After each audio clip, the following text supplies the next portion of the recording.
There are 4 books in the Bible that are ancient biographies of Jesus. The Gospel according to Matthew, Mark, Luke, and John. And while individual stories about Jesus and his teachings are familiar to many people, these books have way more to offer if we read them from beginning to end and see how they connect Jesus' story into the overall biblical storyline. So let's talk about how to read the Gospel. First of all, this word gospel, what does it mean? Well, it means good news. Which raises the question, good news about what? Well, in Mark's Gospel, Jesus enters the story announcing that the time is fulfilled. God's kingdom has come near, so turn around and trust this good news. So the good news is about God's kingdom arriving, but what does that mean? Well, it's Jesus' way of summarizing the whole biblical story that leads up to himself. The whole story. Okay, give me the short version. Well, the story begins with God creating a good world and then appointing humanity as his representatives to rule it. But then the humans rebel over and over, leading to a world of violence and death. That's a problem. But God's committed to making it work. So he chooses Abraham and his family to restart the project. Then through Moses, God brings the family into a garden land of abundance so that he can restore all of the nations through them.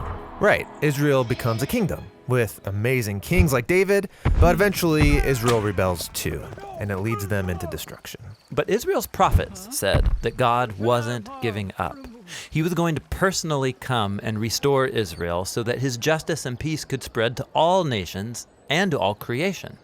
This hope was called the kingdom of God. And that's what Jesus said he was bringing to Israel. Yes, Jesus' good news is about God's kingdom, the new creation that was arriving to restore humanity to their role as God's partners in ruling the world.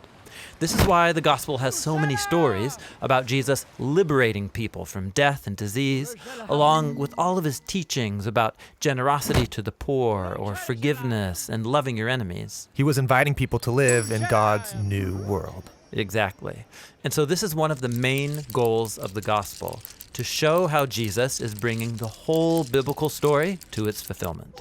So that's why the gospel authors are constantly appealing to the Hebrew scriptures while telling the story of Jesus. Yeah, like when Jesus is born in Bethlehem, Matthew reminds us that this was anticipated by the prophet Micah. And he directly quotes from Micah. Yeah, these direct quotes are really common. But more often, the gospel authors weave biblical phrases into the story without telling you, so you can discover it for yourself. Like when Jesus is baptized and God announces from the skies, "You are my son, my beloved. With you I am well pleased." Now, if you do some digging, you'll find that God's statement blends together phrases from 3 biblical texts to identify Jesus as the royal son of David, the seed of Abraham, and the servant who's going to suffer for the sins of his people. Whoa, that is subtle. Yes, and the gospel accounts do this on every page. Every book is constantly showing how all of the biblical stories about Abraham or Moses and David and all the prophets, all of it points forward.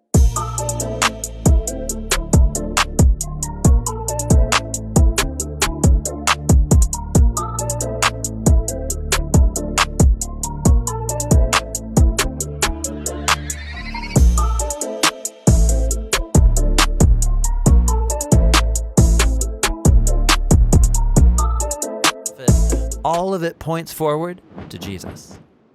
Now, why are there 4 different accounts? Wouldn't one be enough? Well, the diversity is on purpose.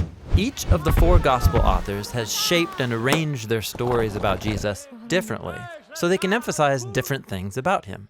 Matthew presents Jesus as a greater Moses, and so he's grouped Jesus' teachings into 5 large blocks, just like the 5 books of the Torah. Luke highlights how Jesus is God's royal servant from the book of Isaiah, who brings God's light to the nations. Mark presents Jesus as a new start for humanity, bringing the mystery of God's new creation crashing into the present. And John focuses on Jesus' claim to be Yahweh, the God of Israel, become human, to do for us what we could never do for ourselves. Those are really different from each other, but they all tell the same basic story. A man from the region of Galilee teaching this good news, but who's ultimately crucified as a criminal. Yes, all 4 books of the gospel are showing how the arrival of God's kingdom through Jesus led him up to the cross, where he was enthroned as the king of God's new world. He's given a robe, a crown, and a scepter. Right. And as Jesus suffers the consequences of humanity's rebellion, he's showing that the power of God's kingdom comes through his love and self-sacrifice. And when he's raised from the dead, we're watching the dawn of the new creation. So, the gospel authors don't just want their readers to know about the good news of God's kingdom.